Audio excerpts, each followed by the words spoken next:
Kalau Anda sudah seusia saya, tahap berkeluarga sudah dilewati, semuanya akan gampang. Istri saya sempat saya ajak ke dokter karena mengeluh. Setelah konsultasi saya tunggu dulu, stres kata dokter, stres. Terus saya tanya hasilnya apa? Stres, disuruh ngajak jalan-jalan kemana kek? Ke luar negeri, ke Eropa, ke Asia Tenggara, kemana pun lah. Akhirnya tanya, kita kemana Pak? Kita ke dokter lain aja lah. Ini kayaknya dokter nambah stres, istri hilang pindah ke saya ya kan. Makanya kadang-kadang saya sering bingung sama solusi dari dokter. Makanya saya nggak pernah pengen jadi dokter. Dan nggak pernah ada satu dokter pun yang pengen jadi saya. Kayak istri saya itu selalu nunggu hal-hal yang nggak mungkin. Istri saya itu kalau minta duit nggak pernah saya kasih. Tapi tiap hari minta duit kan aneh. Sudah tahu nggak dikasih, tiap hari minta duit kan konyol. Akhirnya dia belajar dan sekarang udah pinter nyari duit. Makanya saya nyimpen di mana aja ketemu. Pinter banget istri saya. Kan? Karena sering nonton stand up, istri saya itu kalau minta apa-apa itu nyindir. Pak, inget ya, perhiasan paling indah di dunia ini adalah istri yang solehah. Makanya kalau ingin istrimu solehah, sering berikan perhiasan. Saya nggak mau kalah, saya orang punya prinsip, silent is gold. Diam itu emas. Jadi ketika istri saya minta emas, saya diem aja. Saya orang yang menghargai prestasi. Saya pertama kali punya handphone, nggak sembarangan. Saya ini orang yang berprestasi. Saya juara 1 lomba lari dulu, dapat handphone. Saingannya nggak tanggung-tanggung. Orang satu kampung, polisi sama pemilik handphone. Ya saya dulu copet. Loh, untung saya juara 1 larinya. Kalau enggak saya udah dibakar massa.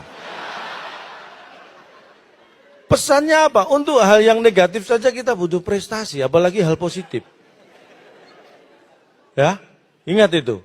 Makanya saya orang yang gak suka dibelas kasihannya, apapun harus karena prestasi. Dulu background saya, mohon maaf, saya sejak SD sampai SMA saya selalu ranking. Kadang 40, kadang 39 ya. Tapi saya Olimpiade Matematika, saya ingat betul, mulai SD SMP selalu dikirim mewakili sekolah. Dan saya selalu juara 1, lomba lari. Ya karena begitu Olimpiade Matematika dibagi soalnya, saya langsung lari. Dan bakat itu nurun ke anak saya. Anak saya juga, benar anak saya itu yang pertama cowok, wah larinya bukan biasa, jarak jauh. Anak saya lari udah 2 bulan belum balik. Saya seneng semua tertawa, kompak-kompak ini kan lu, yang cantik ngumpul yang cantik. Yang ganteng, ada nggak? Ngumpul yang ganteng, yang jelek nyebar. Ini kan, bener, kalau jelek jangan ngumpul, ketahuan jeleknya. Ini nyebar aja masih ketahuan, apalagi ngumpul, lebih cepat ketahuan. Tapi saya bukan pamer, saya sudah hampir 5-6 tahun terakhir ini sering diundang jadi motivator. Jadi saya beri semangat untuk yang merasa jelek. Tepuk tangan buat yang merasa jelek. Gak apa-apa diberi semangat. Nah, yang tepuk tangannya kencang berarti merasa jelek ya. Ingat, jangan pernah minder jadi orang jelek. Karena Anda akan bangga kalau cakep. Dan bagi yang jelek, ingat ya, walaupun jelek, jangan pernah takut untuk mencintai orang lain. Walaupun jelek, jangan takut mencintai orang lain. Karena yang harusnya takut kan yang Anda cintai. Oh, Anda jelek kok. Yang terakhir yang ingin saya sampaikan, handphone yang Anda perlu ketahui, di tangan laki-laki dan di tangan perempuan, sama-sama bentuknya, sama-sama fungsinya, sama-sama harganya, sama-sama tipenya, tapi bisa berbeda motivasi penggunaannya.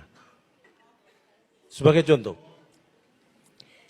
handphone di tangan wanita, handphone di tangan istri saya dan di tangan saya bisa berbeda. Kalau misalnya sama-sama telepon, istri telepon saya, wanita telepon pasangannya, itu untuk memastikan pasangannya ada di mana, dalam keadaan bagaimana, supaya hatinya tenang. Jadi kalau istri saya telepon saya, Pak, di mana? Oh, lagi tampil di Stand Up Battle Indonesia. Tenang istri saya, karena pasangannya sehat, sedang bekerja, dalam keadaan baik-baik saja. Hatinya tenang. Tapi kalau handphone di tangan saya, sama-sama tujuannya membuat hati saya tenang. Tapi motivasinya adalah untuk memastikan istri tidak ada di sekitar saya. Jadi kalau saya telepon istri, Ma di mana? Di rumah masak, tenang. Dan yang terakhir, ingin saya sampaikan, jangan pernah berhenti untuk berpikir, karena kalau Anda berhenti untuk berpikir, berarti Anda ingin hidup Anda berhenti. Don't stop thinking, don't think you can stop, because if you stop think, your thinking is stop. Saya Cak Lontong, salam lemper, mikir. Dan kita